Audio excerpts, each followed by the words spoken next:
আসসালামু আলাইকুম ভিউয়ার্স, কেমন আছেন আপনারা সবাই? আমি মাহবুব রহমান সজীব। শীতের সকালের শুভেচ্ছা সবাইকে। তো তথ্য প্রযুক্তির দিক থেকে বাংলাদেশ যথেষ্ট উন্নত হয়েছে এবং সবার কাছে হাতে হাতে ডিভাইস।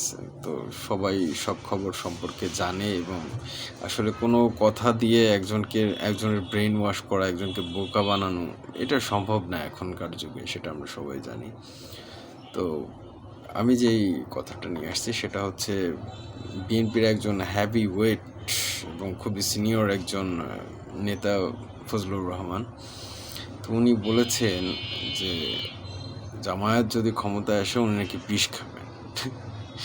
এইটা আসলে খুবই হাস্যকর, আমার শুনে আমি অনেকক্ষণ হাসছি। আপনাদের কি অবস্থা হয়েছে জানি না। তো এই কথা নিয়ে অনেকে অনেক ধরনের মন্তব্য করেছেন। তো এগুলো আসলে বলাটা কেমন হাস্যকর না? আসলে অভ্যুত্থানের পরে অনেক ছাত্র জনতা যারা আছেন তারা তার নাম দিয়েছে কিন্তু ফজু পাগলা। তো একজন কমেন্ট করছে যে তাকে যেদিন নাম দেওয়া হয়েছে ফজু পাগলা সেদিনই দেখলেন নাকি তার ওইটা খাওয়ার কথা ছিল। উনি বলছে যে উনি বিষ খাবেন। আসলে ওনার জন্য তো ছাত্ররা যে আন্দোলন করেছিল তাকে যেভাবে ফজু পাগলা স্বীকৃতি দেওয়া, তার যদি ন্যূনতম জ্ঞান থাকতো, ন্যূনতম বিবেক থাকতো, আরো আগে সে বিষ খেয়ে মারা দরকার ছিল।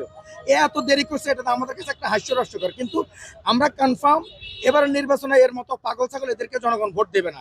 টাকা দিয়েও মানুষ ভোট বিক্রি করবে না, চায়ের বিনিময়ে ভোট বিক্রি হবে না।